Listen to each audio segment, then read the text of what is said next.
Buenos días, mis hermanos, que el Señor les bendiga grandemente. Nos volvemos a encontrar para tener un momento de reavivados por su palabra. Pero antes de abrir la Biblia, te invito a orar. Maravilloso Padre Celestial, en estos momentos queremos abrir su palabra. Queremos escuchar su voz. Queremos comenzar este día siendo reavivados por su palabra. Y quisiéramos rogarle que el mismo Espíritu que inspiró a cada profeta, su Espíritu Santo, pueda en este tiempo a cada uno de sus hijos iluminarnos, reavivarnos con su palabra. Oramos sin mérito alguno, solamente en los méritos preciosos de Cristo Jesús. Amén. En esta mañana nos corresponde continuar con el libro de Isaías y específicamente el capítulo 7. Este capítulo tiene 25 versículos y desde el versículo 1 comienza esta profecía dándonos el contexto histórico en que se va a dar la palabra de Jehová. Y se nos dice que esto sucedió en los días de Acaz, rey de Judá. Y también se nos dice que en estos momentos está el rey de Siria y el rey de Israel haciendo unas alianzas, ¿cierto?, políticas de ejércitos para poder ir en contra de Acaz, rey de Judá. Interesante también este contexto histórico, decir que en estos momentos el gran imperio que está reinando es el reino de Asiria. Este es el reino que, al igual como en su momento Babilonia o Medo-Persia gobernaban toda su época, Asiria en estos momentos es la gran potencia que está poniendo en jaque a cada uno de los demás reinos. Y se nos dice que aquí Siria e Israel están haciendo una alianza para subir contra el rey Acaz y específicamente contra Jerusalén. Y de hecho dice, subieron contra Jerusalén para combatirla, pero no la pudieron tomar. Qué interesante, el versículo 1 nos hace un pequeño resumen de lo que va a suceder. Y desde el versículo 12 en adelante se nos van a dar los detalles de esta profecía y de lo que está sucediendo en aquella época. Se nos dice desde el versículo 2 que estas nuevas, ¿cierto?, estas noticias de que Israel más el rey de Siria estaban contra Judá, dice que llegó a los oídos de ellos. Y dice que se estremeció el corazón de ellos. Se turbaron, ¿cierto?, por la noticia de que realmente llegaba la guerra contra ellos. Desde el versículo 3 al 4 se le va a dar palabras al rey Acaz por medio del profeta Isaías, que dice que Jehová le va a hablar, ¿cierto?, a Acaz por medio del profeta, el cual dice que fue con su hijo Sear-Jasub, el que significa, ¿cierto?, un remanente volverá. Se le va a dar palabras de aliento, específicamente en el versículo 4 se le va a decir que a pesar de las circunstancias, se le va a decir, guarda y repósate. A pesar del momento difícil que tú estás enfrentando, repósate. Y se le va a decir, no temas ni se turbe tu corazón. Qué interesante que en este contexto difícil, complejo para la casa de David, Dios le da una palabra profética al rey, a la casa, de que Él está con ellos, ¿cierto? Ahora bien, qué interesante que en el versículo 5 y 6 se nos va a decir cómo tanto Israel, ¿cierto?, estas 10 tribus que están haciendo frente a Jerusalén, le están haciendo guerra junto a Siria, dice que estos confabulaban, y el versículo 6 dice que ellos pensaban de la manera, vamos contra Judá, aterroricémosla y repartámosla entre nosotros.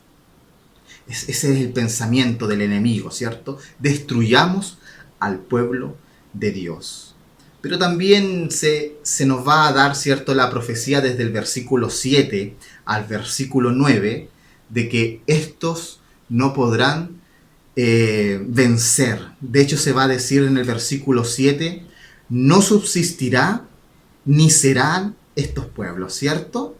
En el versículo 8 se nos va a decir que serán quebrantados hasta dejar de ser pueblo.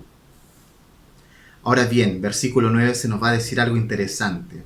Si vosotros no creyereis, de cierto no permaneceréis. Estos pueblos, cierto, van a ser destruidos. Se le da con anticipación esa noticia a Acaz, a la casa de David.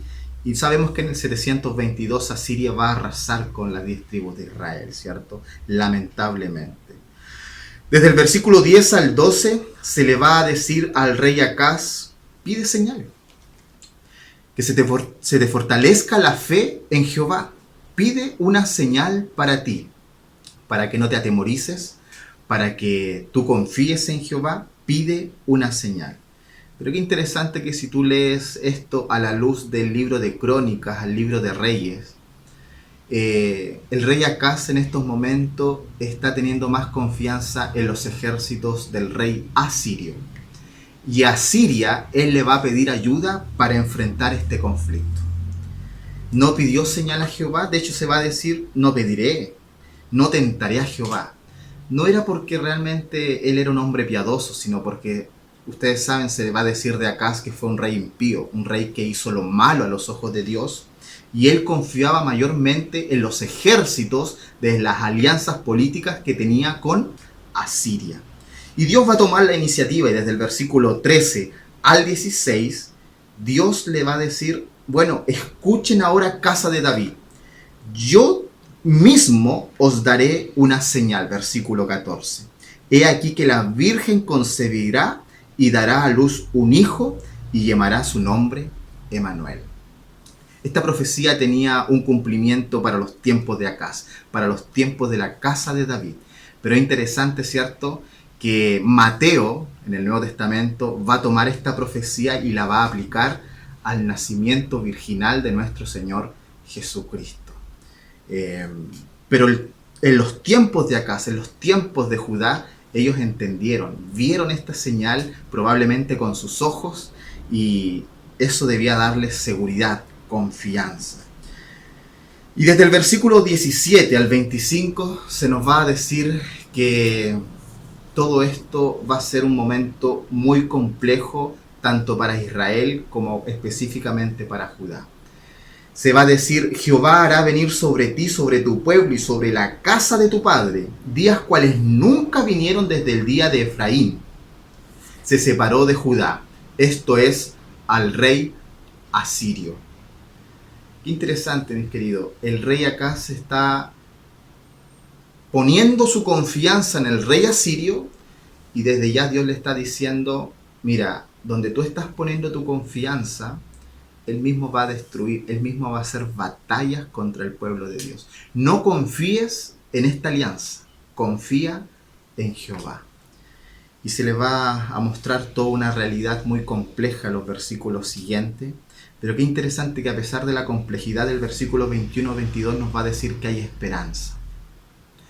El 21-22 nos va a decir que el remanente que quede, a pesar de la destrucción que va a venir, ellos subsistirán. Ellos podrán comer de lo que quede en medio de la tierra. Por lo tanto, mis queridos, este capítulo nos da esperanza en nuestro Dios. Que a pesar de las luchas, de los conflictos, de las dificultades que el pueblo de Dios pueda pasar, Dios mismo toma la iniciativa y nos da una señal para afianzar nuestra fe, para creer, para no tener temor, para que no se nos estremezca el corazón. Pero nuevamente dice el versículo 9: pero si vosotros no creyereis, de cierto no permaneceréis. En esta mañana se nos invita a creer.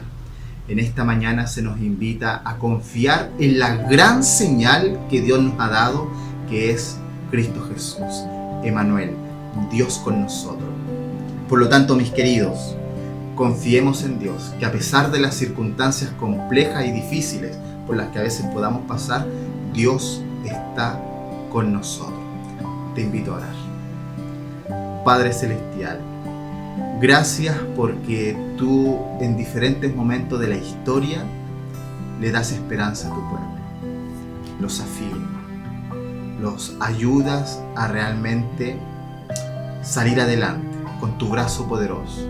Perdónanos si nosotros hemos puesto nuestra esperanza en otra persona, en otras circunstancias, en nosotros mismos. Ayúdanos, Señor, a tener la esperanza en tu Hijo, nuestro Señor Cristo Jesús. Que Él vino un día a vivir a este mundo, se encarnó, dejó la gloria y vivió como hombre para poder venir a salvarnos. Gracias por esa gran señal que tú nos has dado. Ayúdanos a confiar y a creer en ti. Oramos en el nombre precioso de Cristo Jesús. Amén. Mis queridos, que el Señor les bendiga grandemente. Saludos.